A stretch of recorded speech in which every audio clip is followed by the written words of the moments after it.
একজন ফেরেশতা আল্লাহর কাছে দোয়া করলেন, হে আল্লাহ, আপনি যে জান্নাত তৈরি করেছেন আমি তা দেখতে চাই। আমি দেখতে চাই আপনার জান্নাত কতটা বিশাল। আল্লাহ তাআলা তার ডানায় এত শক্তি দিলেন যে তিনি পূর্ব থেকে পশ্চিমের দূরত্ব চোখের পলকে অতিক্রম করতে পারতেন। তাকে অনুমতি দেওয়া হলো পুরো জান্নাত ঘুরে দেখার জন্য।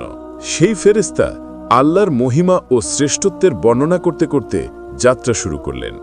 1,00,000 বছর কেটে গেল। তিনি থামলেন এবং নামাজ আদায় করলেন। এরপর আবার যাত্রা শুরু করলেন।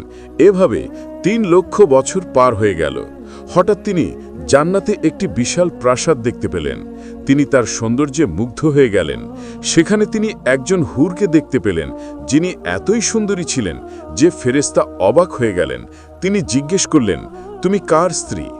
হুর হেসে উত্তর দিলেন, আমি হযরত ওমর রাদিয়াল্লাহু তাআলা আনহু-এর স্ত্রী। তার জন্ম এখনো পৃথিবীতে হয়নি। ফেরেশতা আবার প্রশ্ন করলেন, আমি তো 3,00,000 বছর ধরে উড়ছি। বলো, পুরো জান্নাত ঘুরে দেখতে আমার আর কত সময় লাগবে? হুর হেসে বললেন, তুমি এখন পর্যন্ত জান্নাতের যতটুকু অংশ দেখেছ তা হযরত ওমরকে দেওয়া জান্নাতের 100 ভাগের 1 ভাগও নয়। এটা শুনে ফেরেশতা বিস্মিত হয়ে গেলেন। আল্লাহু আকবার।